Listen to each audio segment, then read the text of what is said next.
갈라디아서 2장 1절부터 21절의 말씀, 하나의 복음, 일치하는 삶이라는 주제로 한번 시작해 보도록 하겠습니다. 2장 전체로 오늘 볼 텐데요. 2장 전체는 바울이 자신의 사도권을 변호하기 위해서 기록한 부분이죠. 우리 1장 11절부터 시작된 바울의 자서전적인 그 내러티브의 연속선상에 있는 말씀입니다. 바울은 여기서 두 가지 사건을 언급하면서 논지를 이어가요. 먼저는 AD 한 49년에 기독교 역사에 있어서 발생한 최초의 총회인 예루살렘 공의회에 참여했었던 내용을 다루고 있고요. 이 배경에 대해서는 사도행전 15장에 비교적 상세하게 기록이 되어 있으니까 참고하시면 좋을 것 같고요. 그리고 또 한 가지 사건이 바울이 안디옥에서 개발을 책망한 이야기를 다루고 있습니다. 이 사건에 대해서는 구체적 시기를 알 수는 없는데 아마도 예루살렘 총회 이후에 그리고 바울이 제2차 선교여행을 떠나기 전 어느 시점으로 추측하는 부분이에요. 이 두 사건을 오늘 좀 보면서 바울 사도의 자신의 사도권 변호하는 이 자서전적 이야기가 어떻게 전개되고 마무리되는지를 함께 살펴보도록 하겠습니다. 우리 먼저 2장 1절 말씀이에요. 2장 1절 말씀 제가 읽어보겠습니다. 14년 후에 내가 바나바와 함께 디도를 데리고 다시 예루살렘에 올라갔나니 1절을 보니까 바울이 바로 앞절 1장 후반부를 보게 되면 바울이 예루살렘을 처음 방문했던 이야기를 다루고 있어요. 그리고 그 이야기를 하고 있는 것은 자신의 사도권에 대해서 누군가 인정받기 위함이 아니었다라는 그런 논지에 따라 첫 방문의 이야기를 한 다음에 바로 연결되는 2장에 들어와서 그렇게 첫 방문한 지 14년이 지난 뒤에 내가 예루살렘으로 다시 올라갔다는 기록을 하고 있고요. 특별히 이때 바나바와 디도라는 선교 팀원을 함께 데리고 올라갔다 이야기하고 있어요. 왜 올라갔는가? 이어지는 2절에서 이렇게 기록하고 있습니다. 계시를 따라 올라가 내가 이방 가운데서 전파하는 복음을 그에게 제시하되 유력한 자들에게 사사로이 하는 것은 내가 다름질하는 것이나 다름질한 것이 헛되지 않게 하려 함이다. 계시를 따라 올라갔다 이야기합니다. 그런데 그의 마음에는 자신이 복음을 위해 다름질하는 것이 헛되지 않게 하려는 마음을 가지고 올라갔다고 고백하고 있습니다. 하나님의 음성에 귀를 기울였고 마음에 감동이 있어서 올라갔지만 올라가는 과정에 내 내면에 있는 마음의 상태는 자신이 복음을 위해 다름질하는 것들이 헛되지 않게 하려고 하는 그 목적을 가지고 올라갔다 이야기합니다. 근데 다소 의외의 모습이에요. 다른 서신서를 통해 본 바울이라고 하는 사람은 초조함이라고 하는 것과는 좀 거리가 멀어 보이는데 왜 그럴까? 이런 조금 초조해 보이는 모습을 보여요. 그러다 보니까 앞서 계속해서 거짓 교사들이 주장하듯이 바울이 자신의 메시지가 혹시나 잘못되었을까 염려해서 또 그러니까 이 예루살렘 리더들에게 가서 확인을 받기 위해 간 게 아니냐라고 의심을 해볼 수 있는 부분인데 분명히 그게 아니라는 것 바울은 이야기합니다. 바울은 자신이 전한 복음에 대해서는 조금도 흔들리지 않는다 이야기해요. 다만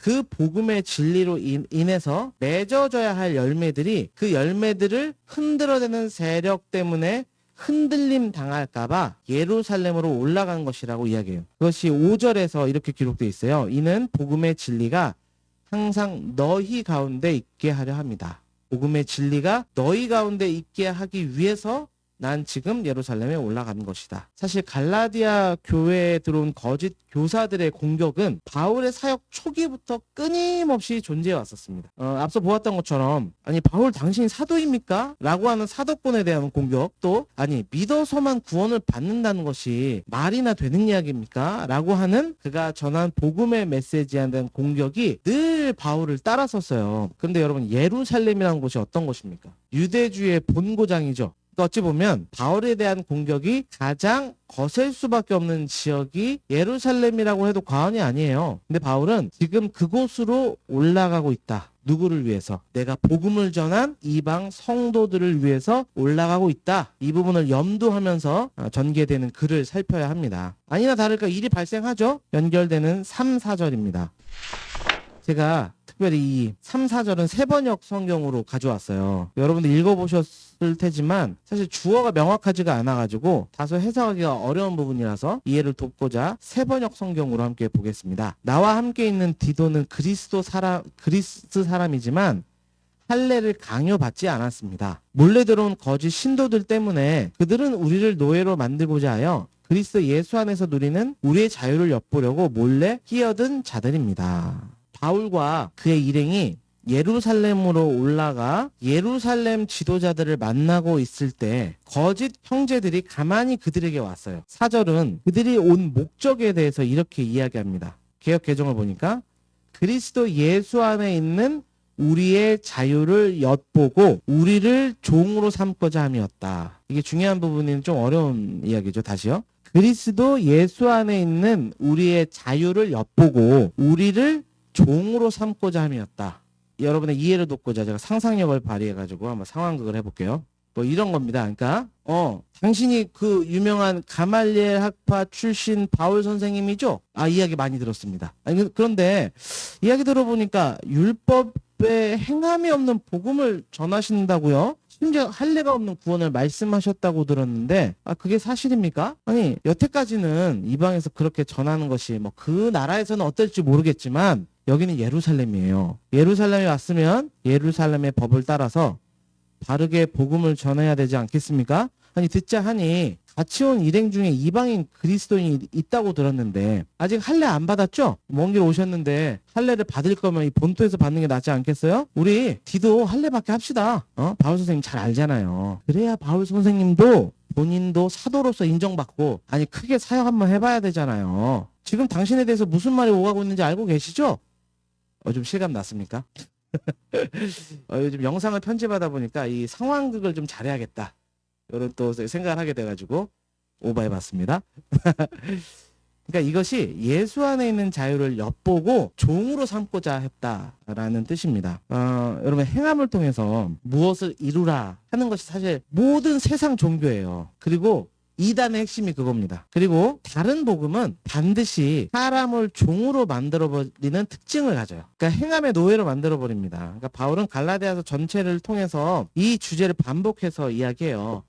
나중에 보겠지만 특별히 4장에 가서는 하갈과 사라의 비유를 통해서 이 부분을 구체적으로 논증하죠. 성도는 종인 하갈의 자녀가 아니라 자유자인 사라의 자녀다. 이런 논지를 4장에 가서도 펼치게 됩니다. 사실 가만히 들어와서 우리의 자유를 엿보고 종으로 삼고자 하는 것 할 때 여러분 뭐가 가장 먼저 생각나십니까? 마귀가 생각나지 않으세요? 그러니까 우리를 죄의 종으로 삼고자 가만히 들어오는 마귀의 전략이 이와 똑같아요. 사실 선악과 사건이 이 원리를 아주 잘 보여주죠. 가만히 들어온 마귀의 속삭임으로 인해서 하와가 선악과를 범하는 죄의 행동을 취하게 됩니다. 행동으로 옮겨요. 그런데 아무 일이 일어나지 않아요. 오히려 눈이 더 밝아짐을 경험했어요. 이게 죄가 주는 유혹이에요. 죄를 짓는 그 순간에는 뭔가 내게 이득이 주어진 것 같고 쾌락이 주어지는 것 같아요. 바로 죽지도 않았습니다. 그러나 더 심각한 죽음이 그들 가운데 찾아온 거예요. 그죠? 그게 뭐였어요? 육적인 죽음이 아니라 그보다 더 큰 영적인 죽음. 하나님과의 단절. 그로 인해서 모든 인류가 어떻게 됐습니까? 죄의 종이 됐어요. 죄의 노예가 돼버렸습니다. 여러분 이 죄가 가지고 있는 장악 능력은 정말 대단하고 지독해요. 그것을 가장 잘 보여주는 게 이스라엘의 광야 40년 생활입니다. 이스라엘 백성들이 바로의 폭정이 너무 고통스러워서 하나님께 부르짖었잖아요. 그러니까 하나님께서 어떻게 하세요? 모세를 사용하셔서 그들을 구원해 내십니다. 구출해 내셔요. 그러나 여러분들이 잘 아시는 것처럼 이스라엘 백성들은 광야에 와서도 계속 푸념하고 불평했어요. 그러면서 반복했던 고백에 대해서 우리가 집중해서 볼 필요가 있는데 그게 뭐였냐면 애굽으로 다시 돌아가자 했습니다. 무슨 이야기입니까? 그토록 벗어나고 싶었던 바로의 통치 안으로 다시 들어가겠다고 하는 거예요. 그렇게 고생했는데 무서운 이야기죠. 이것이 무엇을 보여줍니까? 결국 이스라엘 백성들은 바로의 외적인 힘으로부터는 노임을 받았을지 모르지만 바로의 지배 가운데 있을 때 그들 안에 가만히 들어온 바로의 내적인 힘, 외적 통치로 인하여서 내 안에 자리 잡게 된 바로의 내적 힘에 대해서는 여전히 노임받지 못했다는 것을 보여줘요. 그러니까 바로에게 붙어 살면서 이렇게 살지 않았겠어요? 치사하고 힘들지만 살기 위해서 어떻게 복종하면서 살아야지 뭐. 아니 파와 마늘을 먹기 위해서는 그래 내 이 자존심 무너뜨려도 상관없지. 내 인격 포기해도 상관없지. 그렇게 살아왔던 400년의 순간들이 광야에서까지도 바로가 없는데도 영향을 미친 겁니다. 여러분 이게 참 무서운 영적인 원리예요. 처음에는 세상의 외적인 힘에 의해서 이거 하라 저거 하랴 강요받고 이리저리 움직이다가 시간이 점점 지나면 이제 이 외적인 힘이 내 안에 파고들어서 피가 되고 살이 되고 세포가 돼요. 그렇게 우리 안에서 살아 움직이게 돼요. 그때 내 내적인 힘이 이 안에서부터 작동되는 겁니다. 이것이 바로 무서운 죄의 권세예요. 그리고 그 죄의 권세가 끊임없이 우리를 어디로 끌고 가요? 죄의 종되었던 옛사람의 모습으로 자꾸 끌고 가는 겁니다. 구출을 당했지만 구원받았지만 자꾸 그곳으로 끌고 가요. 우리는 말로 자주 난 주 안에서 자유하다 찬양도 하고 말할지 모르지만 내적으로는 그렇지 못한 존재들입니다. 세상의 권세에서 오랫동안 길들여져 왔고 또 그 가운데 영향을 받아서 살아가는 자들이 바로 우리들이에요. 여러분 인정하시죠? 예외 없습니다. 예외 없어요. 만약 이것이 납득되지 않는다면 뒤에서 보겠지만 외식의 삶에 지금 중증에 와 있다고 스스로를 평가해도 상관이 없어요. 여러분 바울이라고 예배였겠습니까? 예루살렘에 올라가면서 왜 많은 생각이 안 들었겠어요? 저들이 나를 어떻게 볼 건가? 저들은 힘도 있고 권력도 있는 자들인데 내가 이방인들에게 복음을 전할 때는 할례 없는 복음, 율법 없는 복음이 환영을 받았을지 모르지만 예루살렘에 가면 이제 전혀 다른 입장이 펼쳐지게 될 것인데 내가 과연 안전할 수 있을까? 무사할 수 있을까? 왜 이런 생각이 안 들었겠습니까? 온갖 염려와 두려움 그런 것들이 있었을 거예요. 그런데 바울은요. 이 내적인 권세를 떨쳐버리고 복음의 진리 가운데 굳게 섰다고 고백해요. 그 이유와 함께 말이에요. 5절입니다. 5절.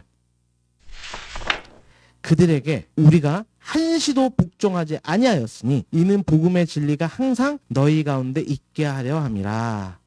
아멘. 이게 참 은혜가 되는 구절이에요. 자, 바울이 자기 안에 들어와 꿈틀거리는 두려움, 타협과 같은 내적인 권세뿐만 아니라 거짓 형제들의 속삭임이라고 하는 그 외적인 힘을 뿌리쳤는데 그 이유가 분명하다는 거예요. 그 이유가 분명했기 때문에 한시도 복종하지 않았대요. 여러분 그게 뭡니까? 그 안에 더 깊숙한 곳에 있었던 또 다른 강력한 내적인 힘. 그게 뭐예요? 영혼 구원에 대한 열정. 우령의 열정이 그 안에 있었다. 말씀을 준비하면서 제가 참 존경하는 세문안교회 이상학 목사님 설교를 들으면서 이 부분을 강의하실 때 하셨던 말씀이 은혜가 돼서 좀 인용해 보려고 해요. 여러분 죄의 내적인 힘이 만약 이 정도 있다고 한다면 우리 안에 이 정도 있다고 한다면 성령의 내적인 힘은 더 깊은 곳에 있다는 거예요. 그래서 평상시에 죄의 힘에 의해서 우리는 이리저리 휘둘리는 것 같은데 하나님의 말씀이 내게 딱 부딪혀 올 때 오늘처럼 갈라디아서 말씀을 통해서 복음이 딱 나한테 부딪혀 올 때 그 말씀의 은혜를 붙들고 더 깊은 곳까지 들어가면 거기서 영원히 목마르지 않는 강력한 샘이 흘러나오는 것을 경험하게 된다는 거예요. 그때 나를 지배하고 있던 죄의 권세를 불살라버리는 강력한 힘이 나온다. 이것이 성령의 능력이다. 그렇게 말씀하시는 걸 들었는데 굉장히 공감이 되고 그 영적인 원리를 깨닫게 되는 순간 참 자유가 있었으면 경험했습니다. 바울에게는 한 영혼 한 영혼을 귀히 여기는 하나님의 마음, 복음의 열정이 자리 잡고 있었어요. 뿌리 안에 자리 잡고 있었어요. 그리고 그것은 여러분이 잘 아시겠지만 오직 성령의 역사로만 가능한 것입니다. 그렇죠? 여러분이 잘 아시는 말씀. 오직 성령이 너에게 임하시면 어떻게 되는 거예요? 너희가 권능을 받고 예루살렘과 온 유대와 사마리아 땅끝까지 이르러 내 증인이 된다고 하셨잖아요. 뭐가 되면요? 성령이 너에게 임하시면 그러니까 바울은 거짓 형제들의 이러한 타협에 유혹이 찾아왔을 때 자신의 안위가 아니라 본인이 섬겼던 이방교의 성도들을 가장 먼저 생각한 거예요. 사실 그것 때문에 예루살렘에 지금 올라온 거고요. 내가 여기서 사람들을 좋게 하는 방식을 취해서 눈 딱 한 번 감고 제자 디도를 할례받게 하면 나나 디도나 안전할지 모르고 더 이상 이 문제에 대해서 싸우지 않아도 돼서 좋을 수 있겠지만 그렇잖아요. 아니 디도가 바울 이야기를 안 들었겠습니까? 디도 야 눈 한번 딱 감고 할례 한번 행하자. 우리 좀 편하게 좀 사역 좀 하자. 그러면 안 싸워도 될 거 아니야. 왜 그런 유혹이 없었겠어요. 그럴 수 있었는데 그러지 않았어요. 왜요? 이방교의 성도들이 그렇게 되면 어떻게 되냐는 거예요. 그걸 가장 먼저 생각한 겁니다. 내가 무너진 그때로부터 어떻게 된 거예요? 그들이 가지고 있던 복음의 진리가 이제는 바람에 흔들리는 나뭇가지처럼 될 것을 알았던 거예요. 아, 이 복음의 진리라는 게 상황 따라 달라지는 거구나. 이렇게 돼버리는 거예요. 그래서 조금도 거짓 형제들에게 종노릇 하지 않은 거예요. 하나님이 저 요즘 깨닫게 하시려고 그런지 모르겠는데 제가 갈라디아서 우리 1장 10절 말씀 잘 아시잖아요. 내가 사람을 좋게 하랴 하나님을 좋게 하랴. 이 메시지를 어떤 목사님들과 교제하면서도 듣고요. 뭐 주변에서 몇 번 들었어요. 하나님 제게 주신 신호인가 모르겠어요. 여러분 지금 바울의 모습이 여기서도 보이잖아요. 내가 사람을 좋게 하랴 하나님을 좋게 하랴. 지금까지 내가 사람의 기쁨을 구하였다면 나는 그리스도의 종이 아니다. 그 1장 10절의 말씀을 그 거짓 형제들 앞에서 외치고 있는 것 같아요. 그러니까 이렇게 말씀은 생명력이고 삶인 것 같아요. 거짓 형제들, 니네들 앞에서 난 종노릇 안 해. 왜? 나는 여전히 그리스도의 종이니까.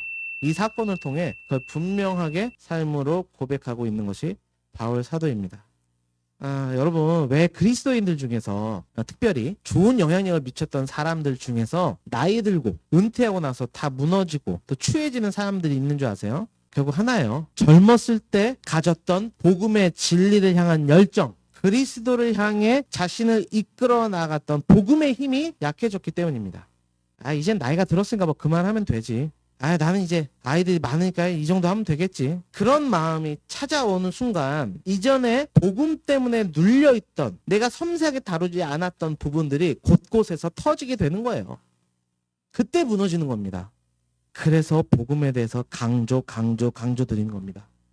예외 없어요. 뭐 나이, 내 상황, 현실 그거 다 아니에요. 나이가 20이건 30이건 40이고 50이건 아이가 있건 없건 바쁘건 안 바쁘건 그리스도의 복음을 향해 달려가는 이 걸음을 멈춰서는 안 돼요. 가나안을 향해 내 본향을 향해 끝까지 전진해야 합니다. 복음을 향한 일들을 선택해야 돼요. 여러분 이 이야기 오해하지 마세요. 얼마나 잘 해야 되는지에 대한 이야기를 하는 게 아니라 그런 삶을 끊임없이 지향해야 된다는 겁니다. 여러분 신앙은 지향성이지 완벽성이 아니에요. 그렇게 나아갈 때 그 사람이 내적 자유를 진정 누릴 수 있게 되는 겁니다.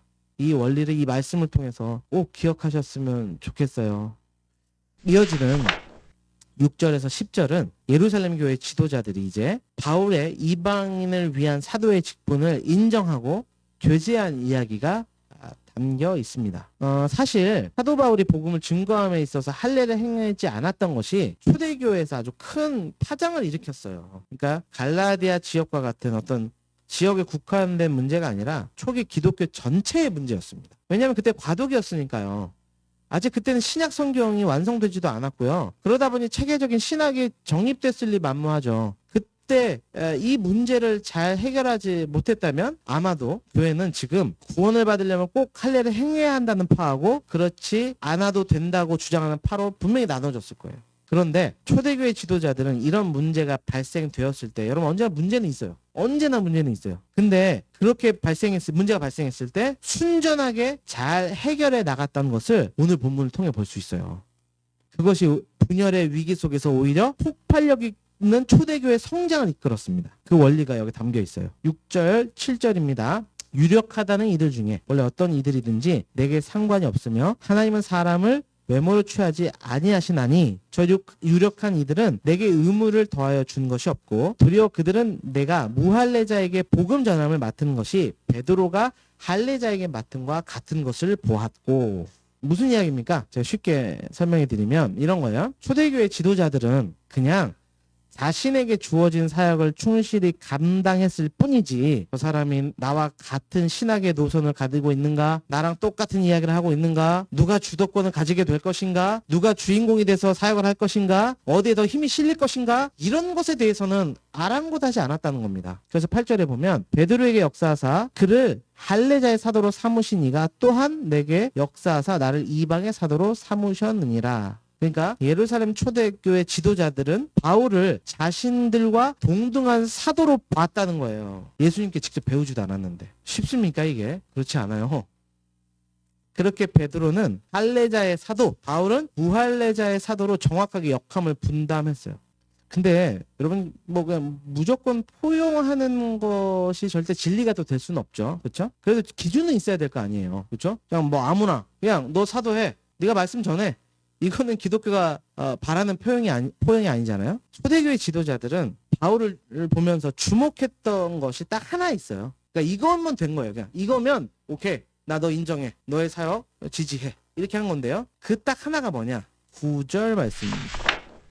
또 기둥같이 여기는 야고보와 게바와 요한도 내게 주신 은혜를 알므로 내게 주신 은혜를 알므로라고 이야기해요. 그러니까 다른 것에 있어서 그러니까 다른다는 것은 인정하는데 단 한 가지 이 사람이 우리와 동일한 은혜를 받아서 이 사역을 감당하고 있는가? 그 열정의 원동력이 예수 그리스도의 은혜로 말미암은 것인가? 예수 그리스도의 영에 이끌림 받고 있는가? 그 안에서 사역하고 있는가? 이것만을 기준으로 삼고 분별했다는 것입니다. 그리고 그것이면 충분하다고 본 거예요. 그 외에는 묻고 따지지 않았습니다. 친교의 악수를 내밀었어요. 원어를 보면 친교의 오른손을 내밀었다. 그럼 거짓 형제들은 몰라서 그렇게 바울을 핍박하고 괴롭게 했을까요? 바울이 그냥 이러한 동기로 사역하고 있지 않다고 생각해서 아까 동일한 은혜가 바울에겐 주어지지 않았다고 굳게 믿었기 때문에 바울을 배척했을까요? 아니었을 거예요. 알고 있었지만 바울이 받은 은혜를 보고 싶지도 않았고 받아들이고 싶지도 않았을 거예요. 왜요? 이유가 뭘까요? 자신들이 전하는 복음과 똑같은 맛, 똑같은 색깔을 가지고 있지 않았기 때문이에요. 자신들이 가지고 있는 것만이 참되다고 생각했던 겁니다. 더 깊이 들어가면 우리가 오리지널이야. 우리가 원조야. 그러니까 어떻게 돼요? 내가 주도권 잡아야 돼 라고 생각했다는 겁니다. 그러니까 복음을 접하고도 그들 안에는 사역의 동기가 여전히 뭐였어요? 그리스도를 향한 순수함이 아니라 여전히 자기 중심적 사고에 묶여서 사역한 겁니다. 여러분, 하나님 나라의 그 자유함을 경험하지 못하면 아무리 하나님의 일을 열심히 해도 교회는, 공동체는 하나님을 향하여 한 발자국도 나아가지 못하는 법이에요. 오히려 교회를, 공동체를 더 힘들게 할 뿐입니다. 혹자가 이것을 배에 비유했는데 마치 이와 같다는 거예요. 이런 배가 있어요. 두 배가 있는데 한 배는 부두에 묶여 있고요. 한 배는 묶여 있지 않은 배라는 거예요. 두 배 모두 연료를 떼고요. 막 선원들이 열심히 이야기하지만 한 배는 넓은 바다를 향하여 전진해 나아가는데 한 배는 그 자리에서 조금도 움직이지 못한다는 거예요. 연료 다 쓰고요. 사람들은 죽도록 노력하는데 어느 배는 저 망망한 대로 나아가는데 어느 배는 그냥 멈춰 있어요. 죽도록 고생하는데. 무슨 차이입니까?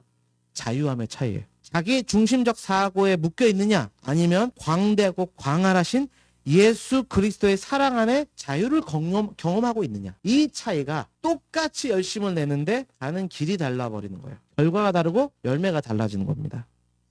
여러분, 다른 사람 떠올리지 마세요. 바로 내 이야기입니다. 우리가 스스로에게 솔직해질 필요가 있어요. 어제도 한 목사님과의 교제 속에 또 정말 많은 깨달음을 얻었는데 여러분, 하나님의 일이 정말 내가 인정받는 것과 상관없이 흘러가도 괜찮으세요? 이름도 빛도 없이 여러분 사역해도 괜찮으세요? 그럼에도 기뻐하고 감사할 수 있습니까? 내가 열심히 이것에 대해서 노력하고 있는데 아무도 안 알아줘요. 그래도 괜찮냐는 거예요. 인정받지 않아도 나 열심히 그 일 할 수 있냐는 거예요. 내가 주도하지 않더라도 감사하며 따라가며 섬길 수 있는가? 내가 싫어하는 김 목사가, 내가 싫어하는 김 지사가 리더여도 하나님의 사역이 흥왕하기 위해서 나는 순종하고 잘 따를 수 있느냐? 여러분, 교회는 세상의 주도권 싸움을 하는 것이 아닙니다. 물론 무질서해야 한다는 의미가 아니에요. 질서 안에서 오직 하나님의 주도권만이 보호를 받고 하나님의 의만이 드러나야 돼요. 세상과 나는 간 곳 없고 구속한 주만 보이는 곳, 그곳이 교회가 되어야 합니다.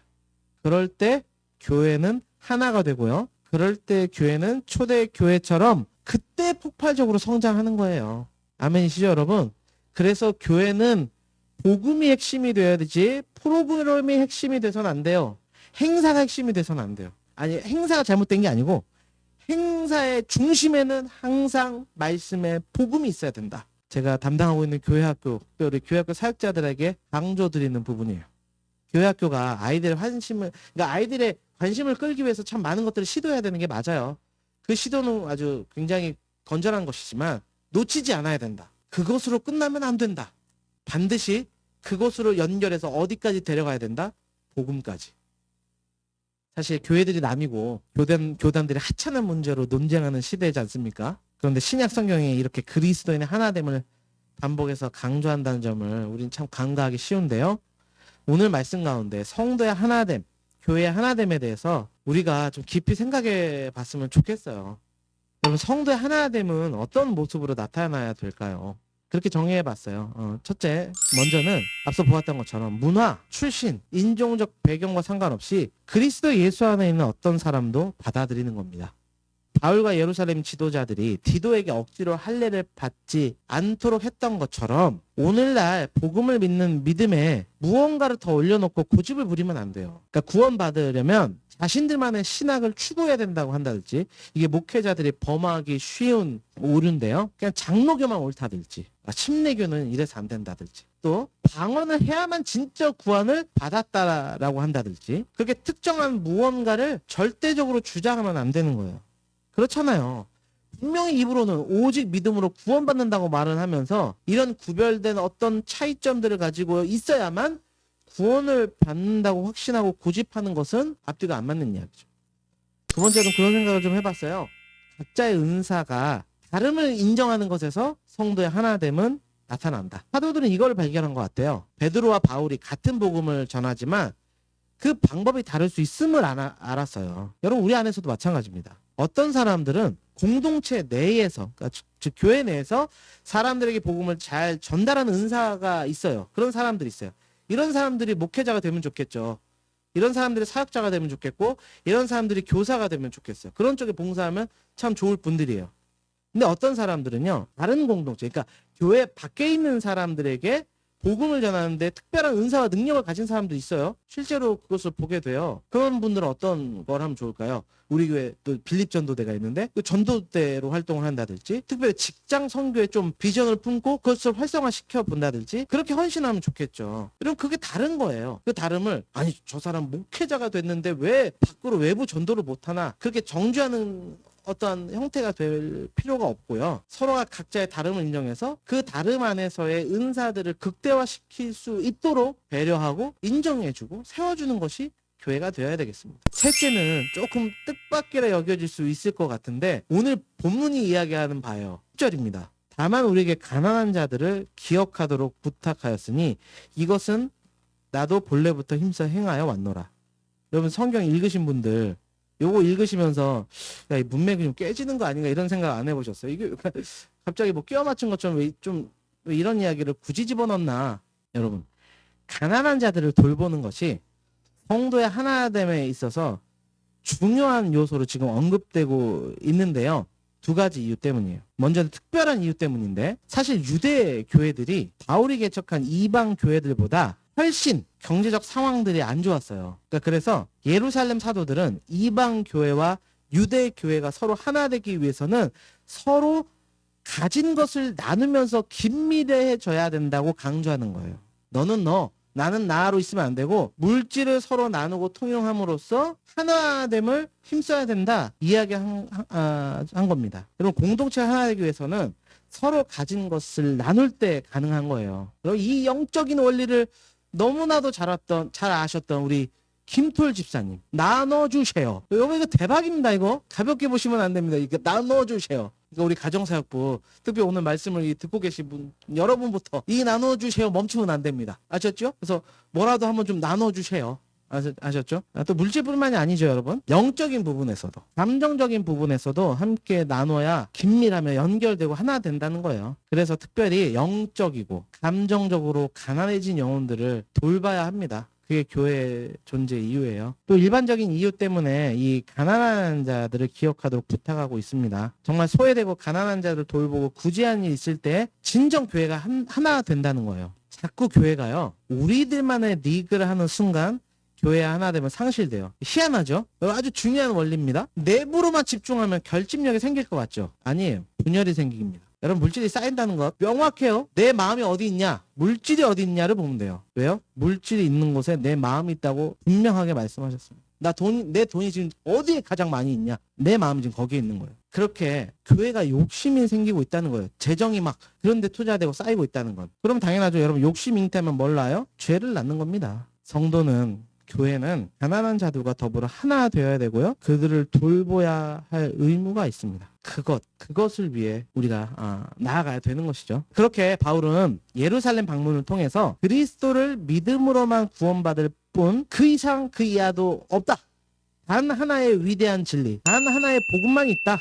확고하게 이야기했어요. 그리고 그럴 때 유대 교회와 이방 교회가 하나 되는 역사가 일어났고 그로 인해 초대교회가 폭발적으로 성장하게 됐다. 이것이 예루살렘 공의에 참석한 이 이야기의 핵심입니다. 이제 점은 바울이 예루살렘에서 베드로와 합의하고 연합했던 데서 이제 어디로 옮겨지냐면 이방의 안디옥에서 베드로를 반대하는 입장에 선 것으로 그 초점이 옮겨져요. 자, 다시요. 지금 이 앞에 사건들은 어땠어요? 이방의 사도인 바울과 유대의 할례자들의 사도인 베드로의 연합에 대한 이야기를 하는데 바로 연결된 이야기에서는 초점이 바뀌어가지고 그들 안에 어떤 분열의 일이 있었고 그 가운데 분명한 진리로 인한 책망, 권징이 있었다 하는 이야기를 다루고 있습니다. 그 이야기가 연결되는 바울이 베드로를 책망한 이야기 11절에서부터 14절에 연결되어 있습니다. 읽어보셨을 텐데요. 그러니까 바울은 예루살렘이나 안디옥이나 어디서든지 바울에게 가장 중요한 문제는 뭐냐? 복음이 언제나 믿음으로 의롭다 함을 얻는다. 요것밖에 없어요. 진리니까 어디서도 안 바뀌어요. 누구를 만나도 안 바뀌어요. 이거는. 사건의 내용은 이렇죠. 게바가 안디옥으로 이제는 와서 바울을 만났어요. 그 가운데 이방인과 함께 식사하는 자리에 초대를 받아서 그들과 만찬을 하게 됐어요. 여러분이 잘 아시는 것처럼 원래 유대인들은 이방인들과 식사를 하거나 교제하는 것이 금기사항이었죠. 율법적으로. 그런데 베드로가 함께 식사하고 교제한 겁니다. 특별히 말씀의 시제를 볼 때 그가 지속적으로 이방인들과 식사했다고 해석할 수 있는데 아마도 베드로가 사도행전 10장에 여러분 아시는 그 도자기 환상 기억하시죠? 그 이후로 베드로의 의식이 바뀌고 그로 인해서 이방인들과 교제하고 식사하는 것을 아마 자연스럽게 여겼던 것 같아요. 그래서 그런 식사 행위들을 이어왔을 텐데 위기가 온 거예요.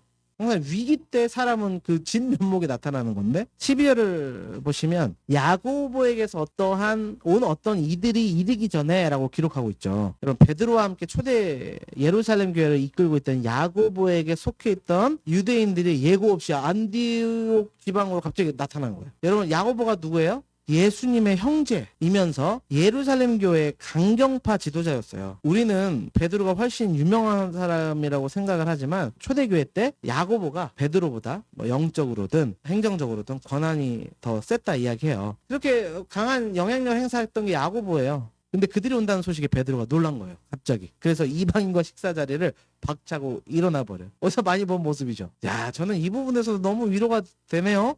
회개하고 성령을 받았어도 사람 기질 안 바뀌는구나. 베드로 어떤 사람이었어요? 늘 충동적이고 나 주님 배반 안 할 거예요. 막 의기양양하게 이야기했다가 그 소녀 이야기도 그냥 나 뭐 주님 모른다고 부인했던 사람 아닙니까? 그렇게 두려움이 많았던 베드로의 옛 모습이 위기 상황에 처하니까 또 그대로 드러났어요. 여러분 그러니까 여러분의 모습을 보고 실망하지 마세요. 절대 실망하지 마세요. 다 그랬어요. 저는 이 사건에서 그들의 기질들이 다 보여서 재밌었어요. 근데 그 중에 또 누가 같이 있었어요? 바나바. 바나바 어떤 사람이에요? 관계 중심적 사람. 이 사람도 그 기질이 여기서 그대로 드러나요. 베드로가 가니까 어떻게 가요? 따라갑니다. 관계 중심적인 사람은 귀가 얇아요. 그냥 따라갑니다. 그냥 쉽게 동요가 돼버린 거예요. 그냥 베드로가 나갔다. 나도 나가야지. 그냥 이렇게 가버린 거예요. 그리고 여기서 어떤 사람이 등장합니까? 원칙주의자.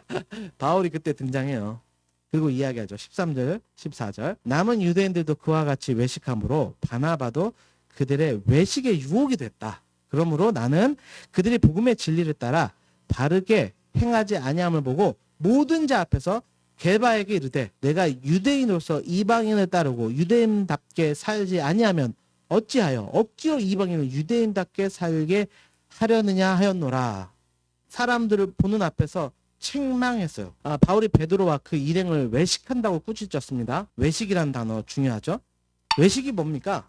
실제로 자기가 아닌 사람을 흉내내는 게 외식이죠. 원어적으로도 그래요. 가면을 썼다. 연기죠. 내 속에 나는 사실인데 나와 다른 모습으로 주변에 있는 사람들에게 보여준 거예요. 여러분 어느 베드로가 진짜 베드로입니까? 이방인들과 함께 식사하는 베드로입니까? 아니면 야고보 일행이 왔다는 말 듣고 그냥 도망가는 베드로가 진짜입니까? 진짜는 이방인과 식사하는 베드로가 그 진짜 모습이었을 거예요. 왜냐하면 그는 예수 그리스도 안에서 유대인과 이방인이 한 가족이 되었다는 사실을 분명히 환상을 통해 보았고 믿고 받아들였던 사람이에요. 그래서 안디옥까지 와서 그들의 식탁 공동체 교제를 하는 것에서 조금의 주저함이 없었어요. 그런데 유대 강경파 부류가 왔다는 이야기를 듣고 그냥 그 자리를 피해버린 거죠. 그러니까 베드로는 진짜 자신의 얼굴의 앞에 어떤 가면을 쓴 거예요? 유대인의 체면이라는 가면을 쓴 겁니다. 베드로 안에 무엇이 있었기 때문에 자기 자신의 내면의 진실을 가리우고 가면을 쓴 채로 이방인들을 그렇게 대했을까? 두려움이죠. 먼저는 두려움입니다. 쓸데없는 추문에 휘말릴 것에 대한 두려움이 있지 않았겠어요? 목회자로서 저도 그랬을 것 같아요. 그로 인해 권위가 실추될 것 같은 두려움. 그게 아마 베드로 안에 있었겠죠. 그리고 거기에는 감추어져 있던 인종적인 우월감이 아마 더해졌을 거라고 생각해요. 베드로를 포함한 모든 유대인들에게 이 선민의식 아주 뿌리 깊은 것이었습니다. 왜냐하면 그들에게 있어서 이방인들은 그 존재 자체가 부정한 것이기 때문에 베드로는 비록 이방인들과 함께 식탁 교제의 자리에 있긴 있었지만 여전히 민족적, 인종적 어떤 열등한 배경을 가진 이방인 그리스도인들에 대해서는 마음으로는 하대하고 있었을지 몰라요. 그것이 위기 속에서 복음의 하나됨보다 이 문화적인 차이를 더 부각시키는 그 행동으로 나타난 거 아닙니까?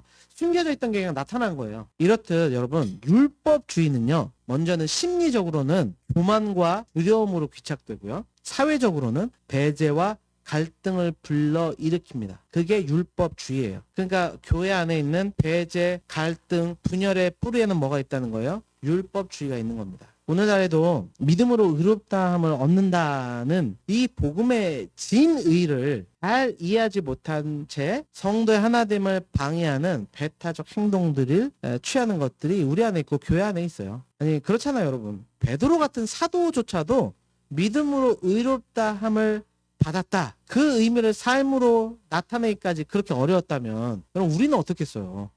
그게 당연한 이치입니다. 나는 잘 알아. 그렇게 말할 수가 없죠. 베드로조차도 그것을 삶으로 나타내기까지가 보세요. 이런 문제가 있었잖아요. 어떤 태도들이 그런 게 있을까요? 뭐 간단하게는 분파주의예요. 대체로 기독교 공동체나 교단들은 복음의 핵심적인 진리보다도 교회의 정책, 그와 관련된 어떤 특정한 신념, 윤리적 행위들을 더 강조해요. 그 관행들을 더 주장합니다. 그래서 그것을 가지고 다른 교회보다 우리 교회보다 더 낫다, 우리가 최고다 라고 과시하면서 차별성을 내세우기가 참 쉬워요. 그건 교회 안에도 마찬가지예요. 우리 부서가 짱이다. 제가 교회 학교를 섬겨보니까 이 부분을 좁히는 것이 교회 학교 성장의 핵심이다. 저는 그렇게 판단이 들어요. 선한 열정들로 같이 시너지 효과가 나는 것은 복이지만 부서 이기주의는 교회를 병들게.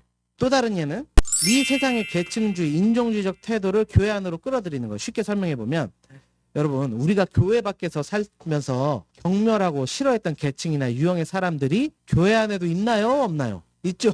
그게 참 그렇죠. 세상에서 이 경험했던 그런 부류의 사람들이 교회 안에도 여전히 있어요. 그러니까 예를 들은 건데 근로계층에 있는 성도들은 돈 많고 사회적으로 지위가 높은 성도들을 보면 울케할 수가 있어요. 그냥 왜냐하면 자신이 세상에서 겪은 그 갑질과 여러 가지 상처가 오버랩이 되니까 저 사람도 그럴 거야 이렇게 된다는 거죠. 반대도 마찬가지일 거예요. 또 뭐 정치적 이슈가 요즘 막 핫하니까 정치적 편향성을 가진 성도는 반대되는 정치적 견해를 가진 사람을 보면 굉장히 불쾌할 수 있어요. 다른 거는 묻고 따지지도 않아요. 너 나랑 밀어주는 당이 달라? 오케이, 너는 끝. 너는 배제. 이렇게 될 수 있다는 거예요. 굉장히 불편해할 수 있어요. 또 다재다능한 성도들은요, 자신이 평범한 사람들과 동등하게 대우받는 것에 불만을 가질 수 있어요. 마음껏 뽐내지 못하는 이 교회 시스템이 싫고 그로 인해서 자기 자신이 남들과 똑같이 절하되는 듯한 느낌을 받는 것을 참을 수가 없어요. 이걸 그렇게 정의하고 싶어요. 그러니까 문화적인 자신의 주안점이라 할까요? 그러니까 문화적인 자신의 강조점. 그러니까 자기가 중요하다고 생각하는 것, 또 나름의 기준을 가지고 다른 성도들을 볼 때 마음이 편하지 않을 수 있어요.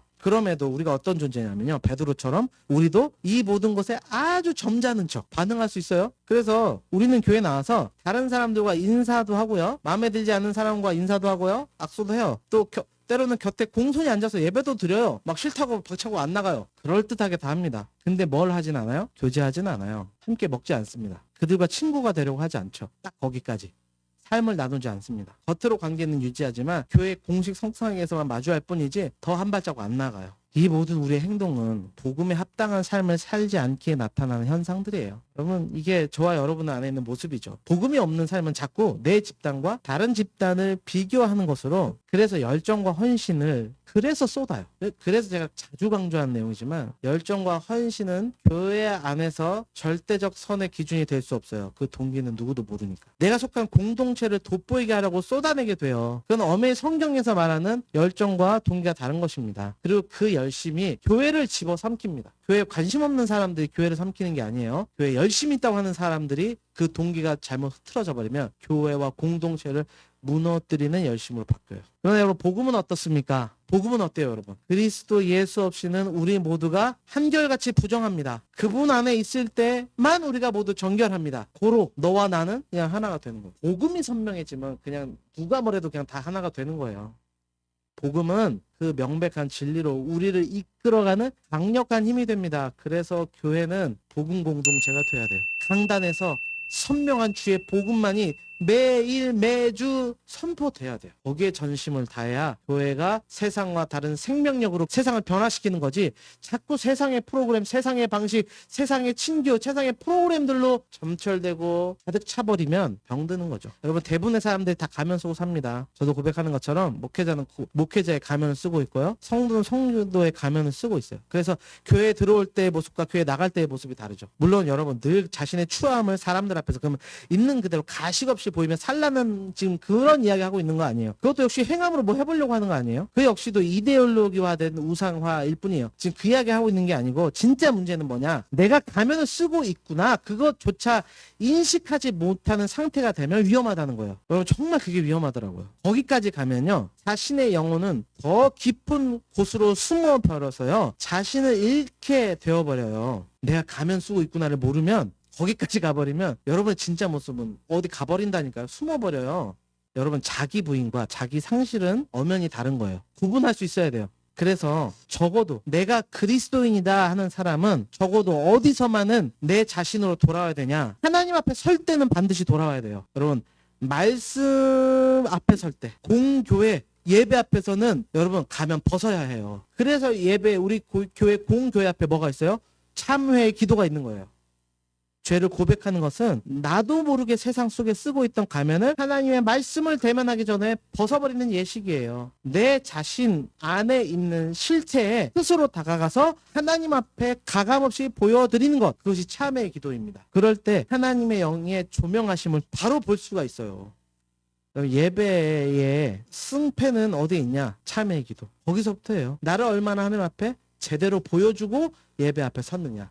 그럴 때 자복하는 그 심령 안에 하나님의 영이 부어지는 거예요. 아멘. 이게 예배 회복의 시작이에요. 그래서 적어도 예배 앞에서만은 정직해야 된다. 무한 경쟁의 사회에서 살아남기 위해서 남들에게 우스운꼴 당하지 않기 위해서 하나님 나는 한 주간 이런 가면을 썼어요. 내가 이 가면이 있는 존재입니다. 인정하는 것이 예배 앞에서 너무 중요하다. 또한 그리스도 안에 있는 성도의 참 교제 앞에서도 정직할 필요가 있어요. 여러분 분명히 염려가 있는데 염려된다고 말하면 혹시 믿음 없는 사람처럼 보일까 봐 태연한 척하고 지금 영혼은 분명 추위에 떨고 있는데 아무렇지 않게 살아가는 거 그거 정말 힘들고 공고한 삶입니다. 그러지 마시고 아프면 아프다고 말하세요. 힘들면 힘들다고 말하셔도 돼요. 속상하면 속상하다고 말하세요. 그렇지 않으면 자꾸 내 자신의 영혼은 메말라가니까. 그래서 여러분 예배만 드리고 하는 신앙에 한계가 있다고 하는 것이 그래서 이 이야기를 하는 거예요. 왜 그런지 아세요? 여러분 예배는 하나님과의 관계이지만 누가 뭐래도 하나님의 메시지, 타협이 없는 하나님의 말씀을 일방적으로 수용하는 시간이 예배의 핵심이에요. 절대 그 원칙이 무너지면 안 돼요. 요즘 시대가 바뀌었다고 자꾸 예배를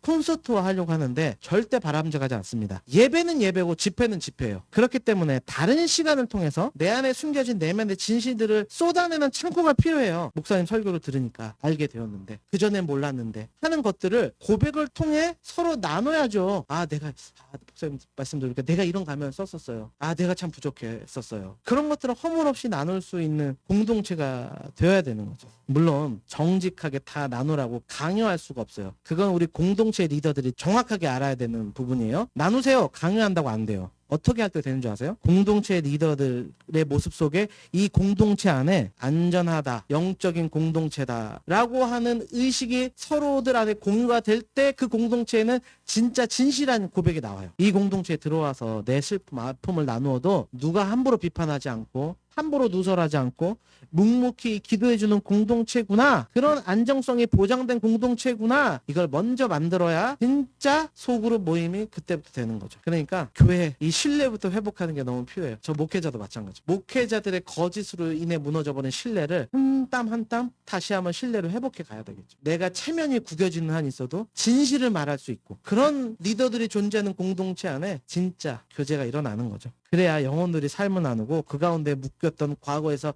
풀리는 역사가 일어나는 거예요. 할렐루야. 저는 우리 가정사역부가 이런 공동체가 됐으면 좋겠어요. 여러분 그렇거든요. 과거의 상처 아픔이 내면에 자리 잡고 있게 되면 그게 복음 안에서 해결되지 못하면 자꾸 우리의 삶을 과거 옛사람으로 끌어가는 힘이 돼버려. 내적 힘. 그 내적 힘은 성령의 능력으로 말미암아 벗겨지고 벗어나게 되는 건데 그거는 앞서 말씀드린 것처럼 예배라고 하는 공적인 하나님의 은혜의 방편뿐만 아니라 성도의 참 교제 안에서 약을 발라주고 소통하고 나눌 때 회복이 돼서 앞으로 나아갈 수 있게 되는 것이다. 이 원리를 기억해서 여기 지금 가정사역부의 리더들 분들 계신데 우리가 이 원리를 기억하자. 그래서 우리 소그룹 모임이 활성화되면 좋겠다. 그러니까 다른 거 아니에요. 진짜 다른 거 아니에요. 한 성도가 왔는데 가정사역부 모임에서 우리가 삶을 나누는데 제가 회복이 되었어요. 이 이야기 하나면 저기 뭐 3천 몇 세대?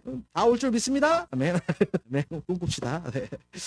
예, 오늘 어머나 시간이 언제 이렇게 됐어요? 짧게 하려고 오늘 서론도 없었는데 죄송합니다. 자, 바로 할게요. 자, 그 다음이에요. 빠르게 마무리 해볼게요. 이어지는 15절에서 21절은요. 이제 바울의 자서전적 이야기의 결론부예요. 자, 이제 결론부입니다.